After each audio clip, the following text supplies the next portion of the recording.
నమస్తే జనబేరి న్యూస్ కి స్వాగతం. ముందుగా బులెటిన్ లో హెడ్లైన్స్.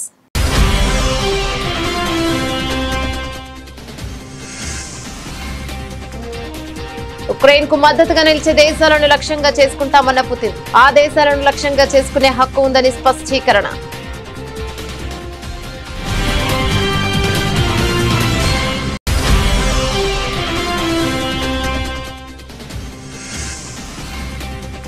అమెరికా ఒత్తిడిని పట్టించుకో, రష్యా నుంచి చమురు కొనుగోలు చేస్తామని తేల్చి చెప్పిన కేంద్ర ఆర్థిక మంత్రి నిర్మలా సీతారామన్.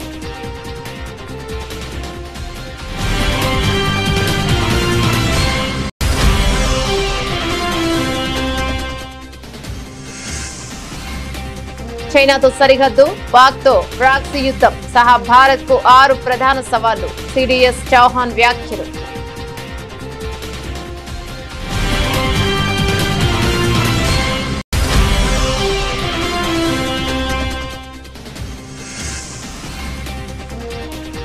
అయోధ్యలో భూటాన్ ప్రధాని రామ్లల్లాను దర్శించుకున్న తొలి విదేశీ అధినేతగా ఘనత.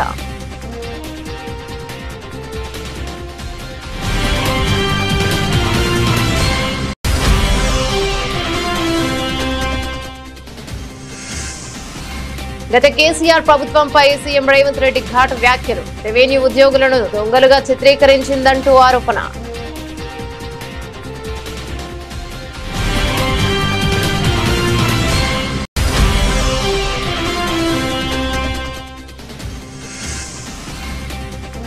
తురకపాలెంలో వరుస మరణాలు. ఎమర్జెన్సీ ప్రకటించాలని సీఎం చంద్రబాబు ఆదేశం.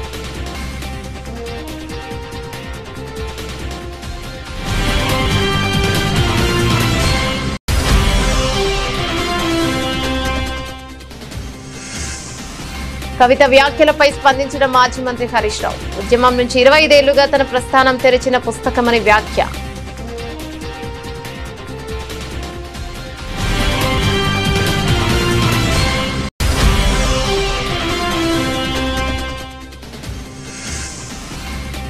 ప్రజల ఆస్తులు దోచిపెడుతున్నారంటూ చంద్రబాబుపై జగన్ ఫైర్. కమిషన్ల కోసమే కాలేజీల ప్రైవేటీకరణ చేస్తున్నారని ఆరోపణ.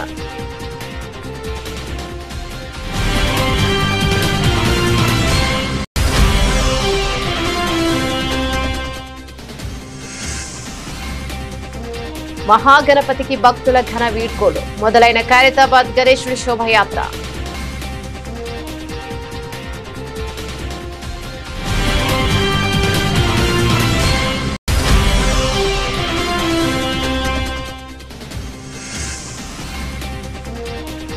భారత్ పై ట్రంప్ యూటర్న్. కొద్ది గంటల్లోనే మాట మార్పు. వెనక్కి తగ్గిన అమెరికా అధ్యక్షుడు.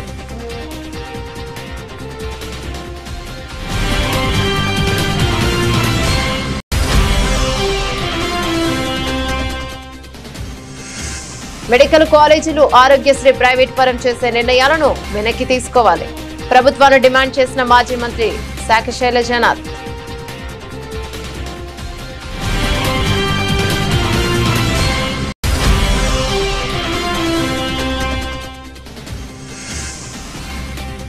All time record. హైదరాబాద్ లో 2.32 కోట్లు పలికిన 10 కేజీల వినాయకుడి లడ్డు.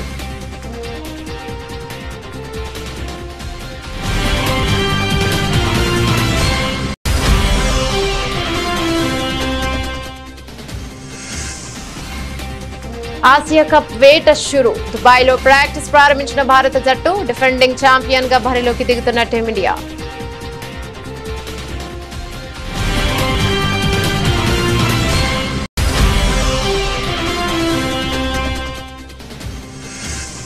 సైమా వేడుకల్లో సత్తా చాటిన కల్కి. పుష్ప 2 చిత్రాలు. ఉత్తమ నటుడిగా అల్లు అర్జున్ కి అవార్డు దక్కగా ఉత్తమ నటిగా అవార్డు తీసుకున్న రష్మిక.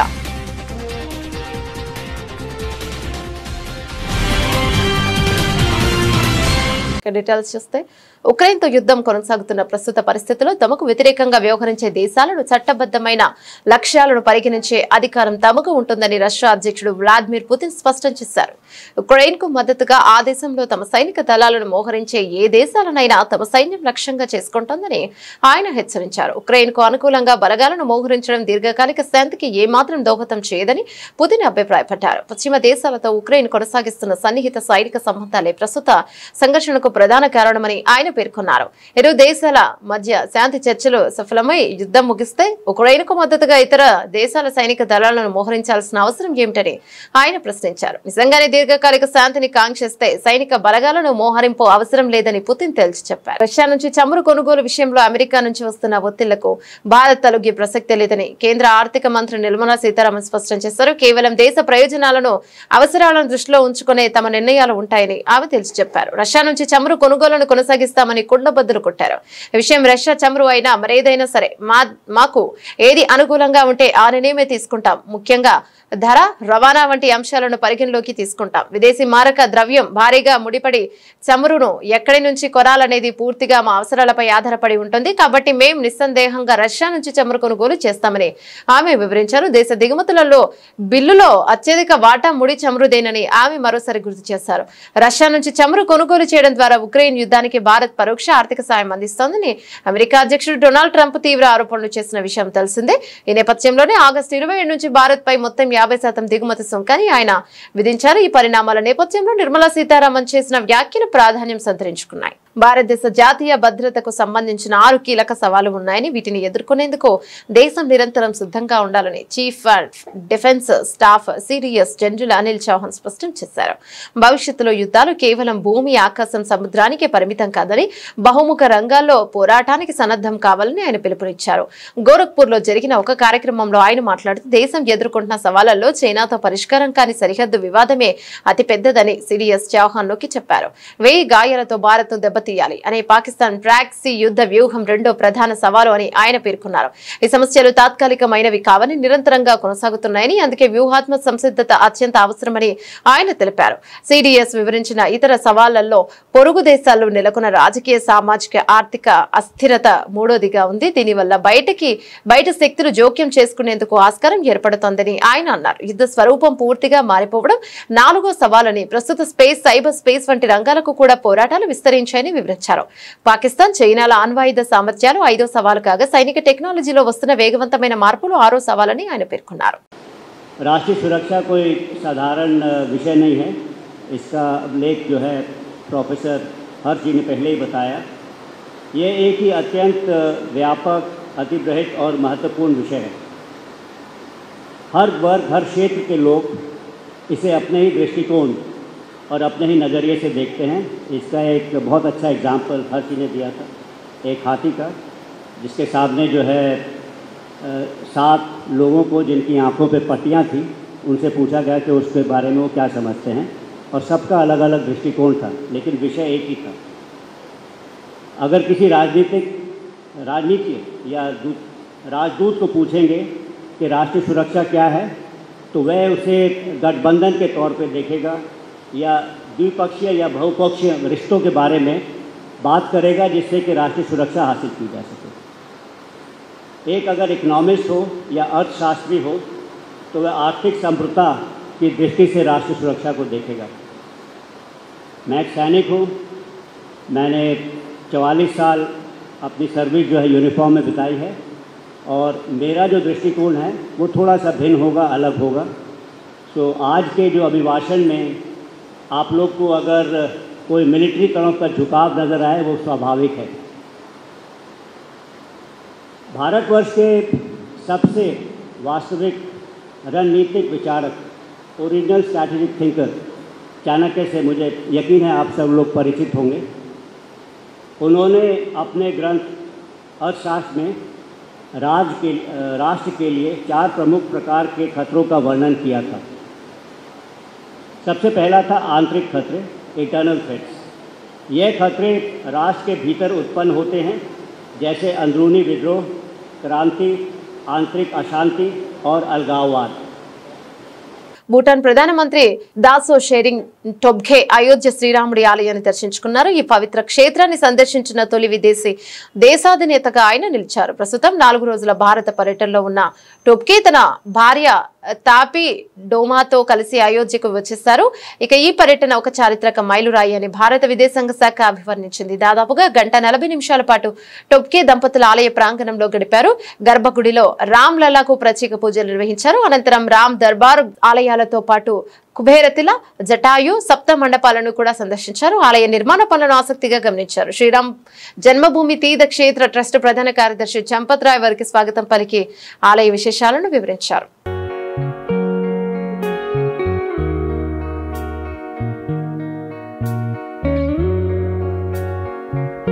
రెవెన్యూ శాఖలో మెరుగైన సేవల కోసం గ్రామ పాలన అధికారుల జీపీఓను నియమించినట్లు తెలంగాణ ముఖ్యమంత్రి రేవంత్ రెడ్డి స్పష్టం చేశారు. తెలంగాణ రాష్ట్ర సాధనలో రెవెన్యూ సిబ్బందిని కీలక పాత్ర పోషించారని ఆయన పేర్కొన్నారు. శుక్రవారం హైదరాబాద్ లోని హైటెక్స్ లో కొలువుల పండుగ కార్యక్రమంలో భాగంగా గ్రామ పాలన అధికారుల జీపీఓకు సీఎం రేవంత్ రెడ్డి నియామక పత్రాలను అందజేశారు. అనంతరం సీఎం రేవంత్ రెడ్డి మాట్లాడుతూ తెలంగాణలో తొలి సీఎం మన బతుకులు మారుస్తారని మనమంతా నమ్మామన్నారు. రెవెన్యూ ఉద్యోగులను దొంగలుగా చిత్రీకరించు గత కేసీఆర్ ప్రభుత్వంపై ఆయన ఆగ్రహాన్ని వ్యక్తం చేశారు.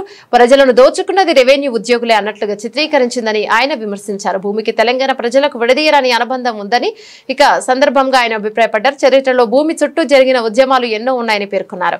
గతంలో కాంగ్రెస్ పార్టీ అధికారంలో ఉన్నప్పుడే పోడు భూముల పంపిణీ చేసిందని గుర్తు చేశారు. గత పాలకులు భూములను కొలగొట్టేందుకే ధరణిని తీసుకొచ్చారని ఆరోపించారు. భూ సమస్యల పరిష్కారం కాకుండా మిమ్మల్ని బలి పశువులను చేశారంటూ ప్రజలను ఉద్దేశించి ఆయన వ్యాఖ్యానించారు. ఆ పాపాలు బయటకు వస్తాయని వీఆర్ఏలను తొలగించారని వివరించారు. కూలిపోయిన కాళేశ్వరాన్ని చూపించి ఆ పార్టీని రద్దు చేస్తారా, లేకపోతే వాళ్ళందరినీ వీళ్ళని తొలగించినట్టు మొత్తం ఉద్యోగాల నుంచి తొలగించడానికి అవకాశం ఉందా అని నేను అడిగిన. నిజంగానే చిన్నదో పెద్దదో తప్పు జరిగితే మొత్తం వ్యవస్థనే రద్దు చేసిండు. 1,00,000 కోట్లు ఖర్చు పెట్టిన కాళేశ్వరం కట్టడం కూలడం 3 ఏళ్లలోనే జరిగిపోయింది. మరి వాళ్ళనేమనాలి, వాళ్ళకేం శిక్ష విధించాలనో నేను కాదు, ఈ ప్రశ్న నేను అడగను. వేలాది మంది గ్రామ పాలన అధికారులు గ్రామాన వాళ్ళే అడుగుతారు, వాళ్ళే సమర్థించుకుంటారు, వాళ్ళే పేదలకు సేవలు చేస్తారు, వాళ్ళే రైతుల సమస్యల్ని పరిష్కరించే బాధ్యత తీసుకుంటారు. ఎందుకంటే ఎంతో వ్యతిరేకత వారు కల్పించిన ఈరోజు మా రెవెన్యూ శాఖ మంత్రి బలంగా వాదించి ఈరోజు ఈ వ్యవస్థను పునరుద్ధరిస్తున్నాడు. ఇవాళ పూర్తి బాధ్యత రెవెన్యూ మంత్రి పొంగులేటి శ్రీనివాసరెడ్డి గారు మీ తరఫున వకాల్తు తీసుకున్నాడు. నాకు వారి పట్ల మీ పట్ల సంపూర్ణమైన విశ్వాసం ఉన్నది, నమ్మకం ఉన్నది. తెలంగాణ సాధనలో భాగస్వాములైన మీరు, ప్రజాపాలన అధికారంలోకి రావడానికి భాగస్వాములైన మీరు ఈ ప్రభుత్వానికి చెడ్డ పేరు వస్తే నాకు, మీకు, మీ సోదరుడు పొంగులేటి శ్రీనివాసరెడ్డి గారికి కూడా చెడ్డ పేరు కాదా?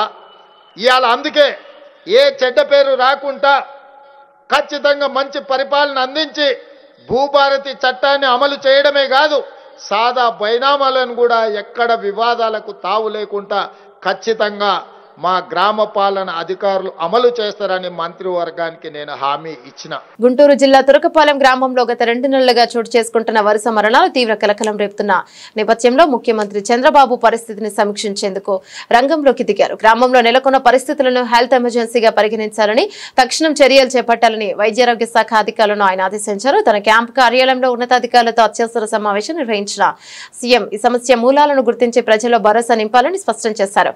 గడిచిన జూలై ఆగస్టు నెలలో గ్రామంలో 10ల సంఖ్యలో ప్రజలు అంతుచిక్కని వ్యాధితో మరణించడంపై సీఎం చంద్రబాబు తీవ్ర ఆందోళన వ్యక్తం చేశారు. దీనిపై సమగ్ర దర్యాప్తు జరిపి అసలు కారణాలను నిగ్గు తేల్చాలని సూచించారు. తక్షణ కార్యాచరణలో భాగంగా ఈ శని ఆదివారంలో ప్రత్యేక వైద్య బృందాలను గ్రామానికి పంపించి ప్రతి ఒక్కరికి నిర్దేశించిన 42 రకాల వైద్య పరీక్షలు నిర్వహించాలని ఆదేశించారు. సోమవారం నాటికి గ్రామస్తులందరినీ హెల్త్ ప్రొఫైల్ సిద్ధం చేసి తనకు నివేదించాలని గడువు విధించారు. అనారోగ్యంతో తీవ్రంగా బాధపడుతున్న వారిని వెంటనే ఆసుపత్రులకు తరలించి మెరుగైన చికిత్స అందించాలని స్పష్టం చేశారు. మాజీ మంత్రి బీఆర్ఎస్ నేత హరీష్ రావుపై ఇటీవల కల్వకుంట్ల కవిత తీవ్ర స్థాయిలో విమర్శలు చేసిన విషయం విదితమే. కవితను పార్టీ నుంచి సస్పెండ్ చేసిన నేపథ్యంలో ఆమె ఎమ్మెల్సీ పదవికి రాజీనామా చేశారు. ఈ క్రమంలో బీఆర్ఎస్ కవిత శ్రేణుల మధ్య మాటల యుద్ధం జరుగుతోంది. కవిత చేసిన వ్యాఖ్యలపై హరీష్ రావు స్పందిస్తూ తనపై ఆరోపణలు చేస్తున్న వారి విజ్ఞతకే దానిని వదిలేస్తున్నారన్నారు. ఉద్యమం నుంచి 25 ఏళ్లుగా తన ప్రస్థానం తెరిచిన పుస్తకమని ఆయన అన్నారు. ఇటీవల తనపైన పార్టీ పైన కొందరు ఆరోపణలు చేశారని, అయితే అవి ఎందుకు చేశారో, ఎవరి లబ్ధి కోసం చేశారో వారి విజ్ఞతకే వదిలివేస్తున్నారని హరీష్ రావు పేర్కొన్నారు. ఇదే క్రమంలో రేవంత్ రెడ్డి సర్కార్ పైన హరీష్ రావు విమర్శలు చేశారు. నా 25 ఏళ్ల రాజకీయ ప్రస్థానం తెలంగాణ ప్రజల ముందు ఒక తెరిచిన పుస్తకం లాంటిది. సరే, గత కొంతకాలంగా మా పార్టీ పైన అదేవిధంగా నా పైన కొన్ని రాజకీయ పార్టీలు చేస్తున్నటువంటి వ్యాఖ్యలనే వారు కూడా చేయడం జరిగింది. అయితే ఆ వ్యాఖ్యలు వారు ఎందుకు చేశారో అది వారి విజ్ఞతకే నేను వదిలేస్తున్నాను.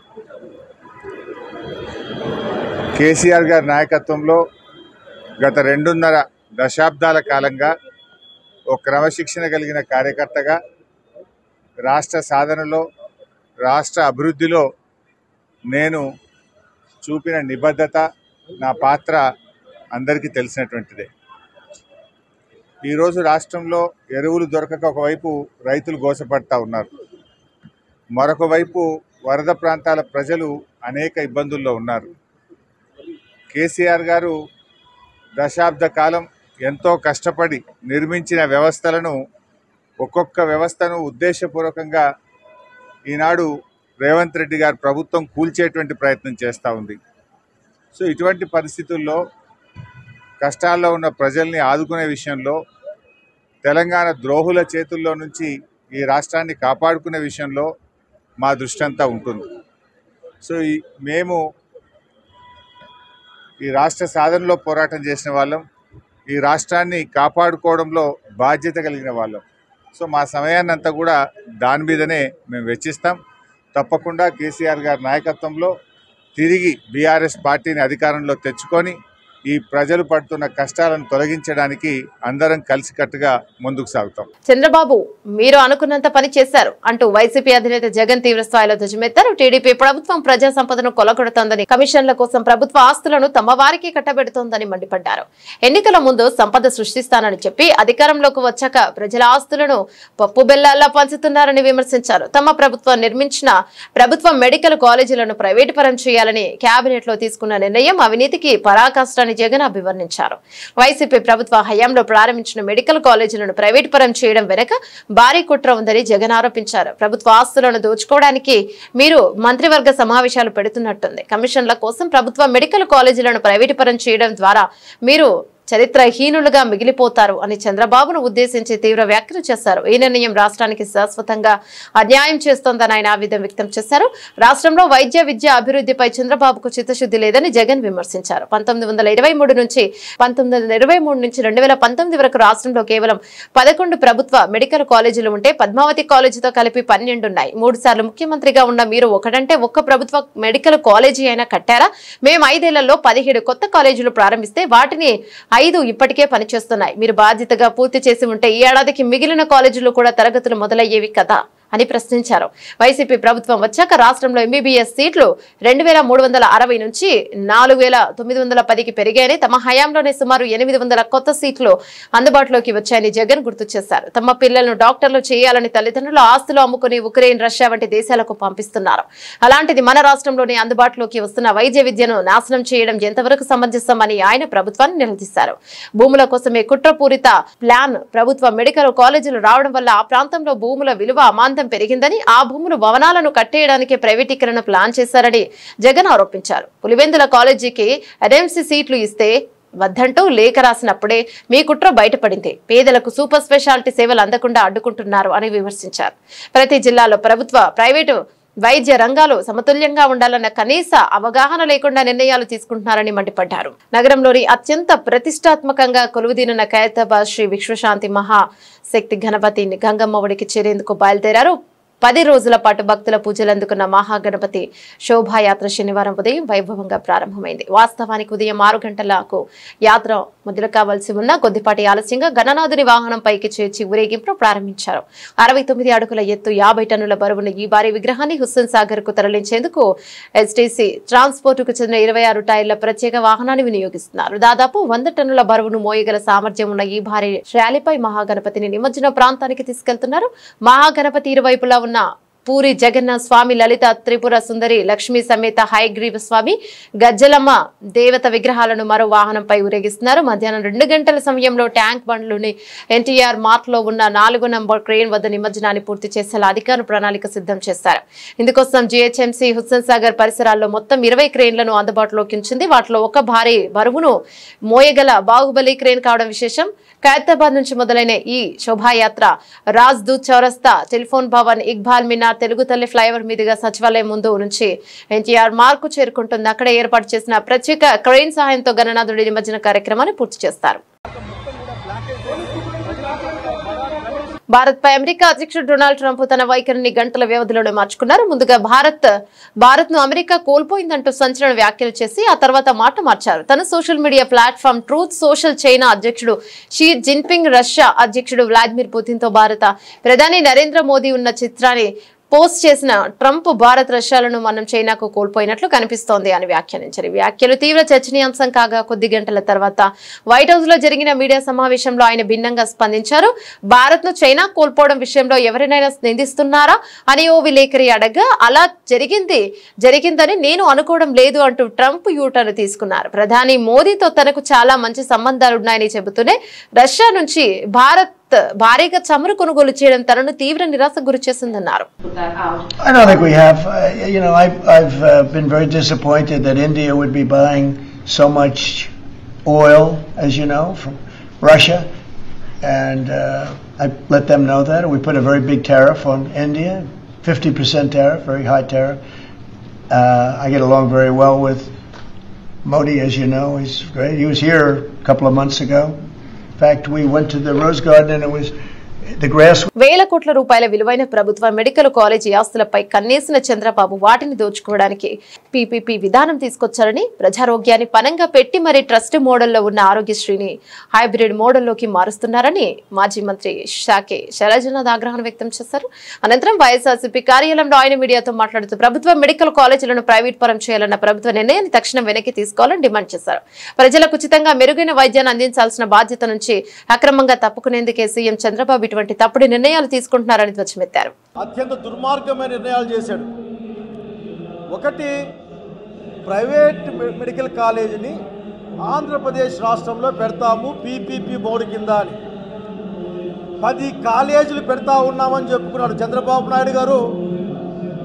ఇంత దుర్మార్గమైన ఆలోచన, మోసపూరితమైన వైఖరి మీకు తప్ప ఇంకెవరికి ఉండదని చెప్పడానికి ఏమాత్రం కూడా సంకోచం పడడం లేదు.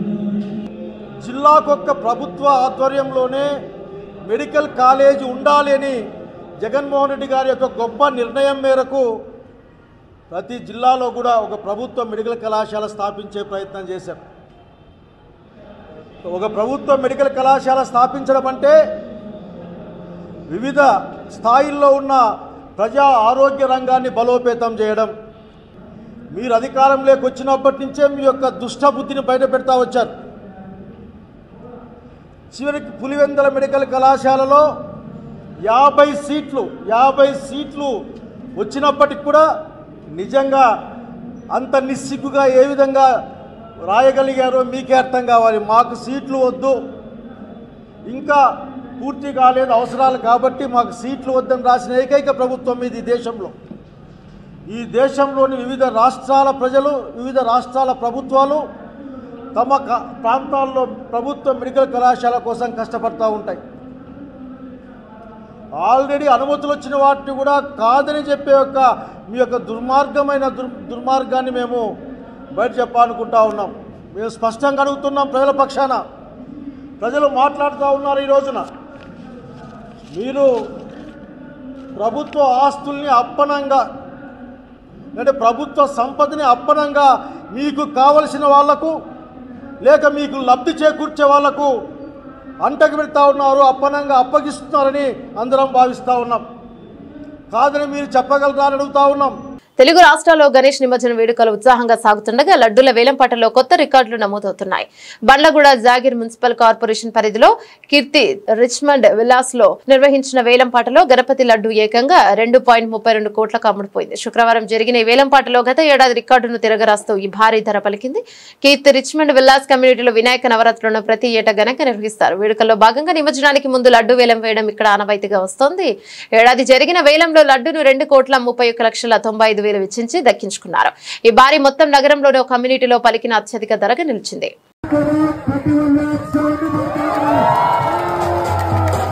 ఆసియా కప్ లో టైటిల్ నిలబెట్టుకునే లక్ష్యంతో డిఫెండింగ్ ఛాంపియన్ భారత క్రికెట్ జట్టు తమ సన్నాహకాలను ప్రారంభించింది. టోర్నమెంట్ కు ఆతిథ్యం ఇస్తున్న యుఏఈకి ముందుగానే చేరుకున్న టీమిండియా శుక్రవారం దుబాయ్లోని ఐసీసీ అకాడమీలో పూర్తిస్థాయి ప్రాక్టీస్ సెషన్ లో పాల్గొంది. హెడ్ కోచ్ గౌతమ్ గంభీర్ పర్యవేక్షణలో ఆటగాళ్లంతా నెట్స్ లో చెమటొచ్చారు. ఇటీవల ఇంగ్లాండ్ తో ముగిసిన టెస్ట్ సిరీస్ తర్వాత భారత ఆటగాళ్లు కలిసి శిక్షణ తీసుకోవడం ఇదే తొలిసారి. Captain Suryakumar Yadav, vice captain Shubman Gill, Sanju Samson, Jitesh Sharma వంటి కీలక ఆటగాళ్లు నెట్స్ లో చాలా బ్యాటింగ్ ప్రాక్టీస్ చేశారు. అక్కడి వాతావరణానికి అలవాటు పడేందుకు ఈసారి జట్టు యాజమాన్యం భారత్ లో ఎలాంటి ప్రత్యేక శిబిరం నిర్వహించకుండా నేరుగా దుబాయ్ లోని శిక్షణకు మొగ్గు చూపింది. టోర్నీలో అందరి దృష్టి స్టార్ పేసర్ జస్ప్రీత్ బుమ్రా పైనే ఉంది. 2024 టీ20 ప్రపంచ కప్ ఫైనల్ తర్వాత బుమ్రా మళ్లీ ఈ ఫార్మాట్ లో ఆడనుండటం ఇదే తొలిసారి. సుమారు 40 రోజుల విరామం తర్వాత జట్టుతో కలిసిన అతను నెట్స్ లో ఉత్సాహంగా కనిపించాడు. భారత్ ఈ టోర్నీలో తమ తొలి మ్యాచ్ ను సెప్టెంబర్ 10న యుఏఈతో ఆడనుంది. తర్వాత సెప్టెంబర్ 14న దాయాది పాకిస్తాన్ 19వ ఒమన్ తో తలపడనుంది.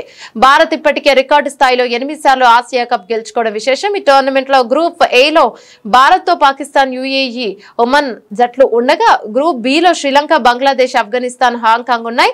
స్పాన్సర్స్ లో లోగోలు లేకుండానే భారత్ ఆటగాళ్లు ప్రాక్టీస్ జెర్సీలతో శిక్షణలో పాల్గొన్నారు. దుబాయ్ లో సైమా హంగామా రేంజ్ లో ఉంది. శుక్రవారం, శనివారంలో ఈ వేడుకలోని ప్లాన్ చేయగా తొలి రోజు తెలుగు, కన్నడ భాషలకి చెందిన నటీనటులు అవార్డు సొంతం చేసుకున్నారు. పుష్ప సినిమాతో దేశవ్యాప్తంగా మంచి పేరు తెచ్చుకున్న అల్లు అర్జున్, రష్మిక మందన సైమా వేడుకల్లో సెంటర్ ఆఫ్ అట్రాక్షన్ కానున్నారు. ఉత్తమ నటుడిగా అల్లు అర్జున్ కి అవార్డు దక్కగా ఉత్తమ నటిగా రష్మిక అవార్డు తీసుకున్నారు. ఇక ఉత్తమ దర్శకుడిగా సుకుమార్, ఉత్తమ సంగీత దర్శకుడిగా దేవిశ్రీ ప్రసాద్ అవార్డులు దక్కించుకున్నారు. ఇక ఉత్తమ చిత్రంగా సైన్స్ ఫిక్షన్ మూవీ కల్కి చిత్రం కనిపించింది. పుష్ప 2 కల్కి చిత్రాలకు ఎక్కువ అవార్డులు దక్కడం విశేషం. వేడుకలో పాల్గొనేందుకు చాలా మంది స్టార్స్ ఇప్పటికే దుబాయ్ చేరుకున్నారు. తెలుగు, కన్నడ, తమిళ, మలయాళ భాషా చిత్రాలు, నటీనటులు, సాంకేతిక నిపుణులకు అవార్డులను అందజేసి సత్కరించే సైమా వేడుకలు ఇప్పుడు జరుగుతుంది. 13వ ఎడిషన్. అయితే ఈ వేడుకలలో బెస్ట్ యాక్టర్ క్రిటిక్స్ అవార్డును హనుమాన్ సినిమా తేజ సజ్జా దక్కించుకున్నారు. ఇక బెస్ట్ యాక్టర్ ఫీమేల్ డెబ్యూటెంట్ అవార్డును హీరోయిన్ భాగ్యశ్రీ గెలుచుకుంది. బులెటిన్ ముగించే ముందు హెడ్లైన్స్ మరోసారి.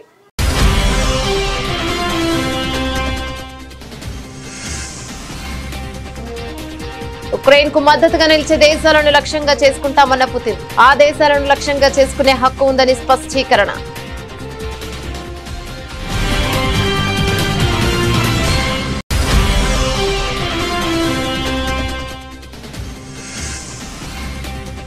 అమెరికా ఒత్తిడిని పట్టించుకోం. రష్యా నుంచి చమురు కొనుగోలు చేస్తామని తేల్చి చెప్పిన కేంద్ర ఆర్థిక మంత్రి నిర్మలా సీతారామన్.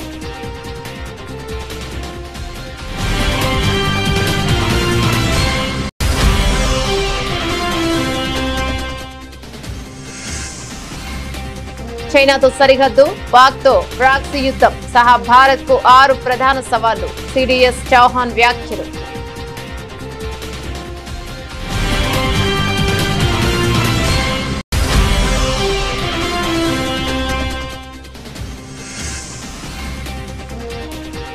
అయోధ్యలో భూటాన్ ప్రధాని రామ్లల్లాను దర్శించుకున్న తొలి విదేశీ అధినేతగా ఘనత.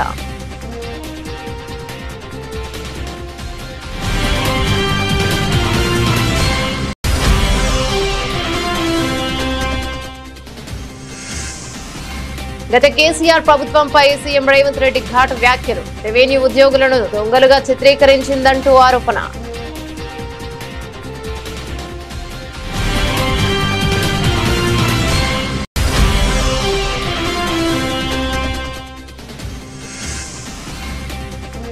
తురకపాలెంలో వరుస మరణాలు. ఎమర్జెన్సీ ప్రకటించాలని సీఎం చంద్రబాబు ఆదేశం.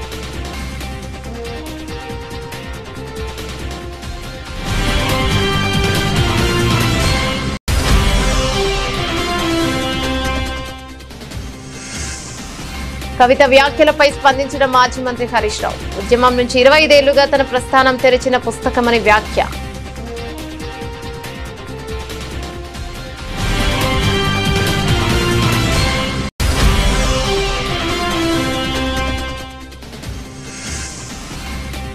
ప్రజల ఆస్తులు దోచిపెడుతున్నారంటూ చంద్రబాబుపై జగన్ ఫైర్.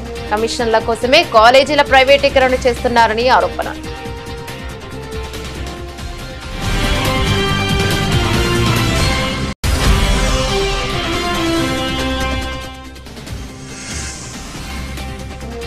మహాగణపతికి భక్తుల ఘన వీడ్కోలు. మొదలైన ఖైరతాబాద్ గణేశుడి శోభయాత్ర.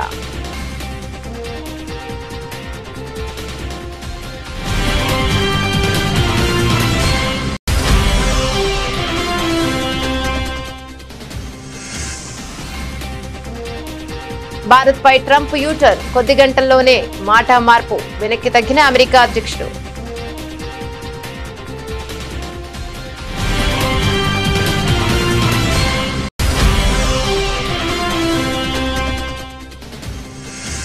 మెడికల్ కాలేజీలు ఆరోగ్యశ్రీ ప్రైవేట్ పరం చేసే నిర్ణయాలను వెనక్కి తీసుకోవాలి. ప్రభుత్వాన్ని డిమాండ్ చేసిన మాజీ మంత్రి శాఖ శైలజనాథ్.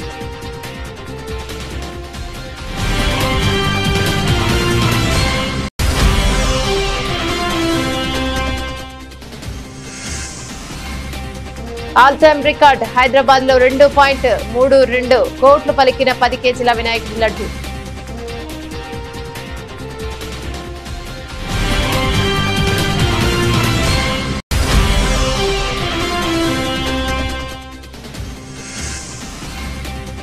ఆసియా కప్ వేట షురు. దుబాయ్లో ప్రాక్టీస్ ప్రారంభించిన భారత జట్టు. డిఫెండింగ్ ఛాంపియన్ గా బరిలోకి దిగుతున్న టీమిండియా.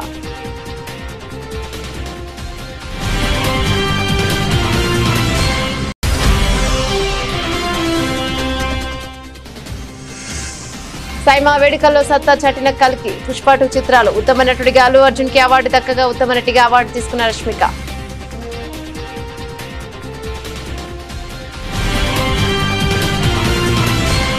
ఇవే బులెటిన్ డీటెయిల్స్. మరో బులెటిన్ మళ్ళీ కలుసుకుందాం. అంతవరకు సెలవు. నమస్తే.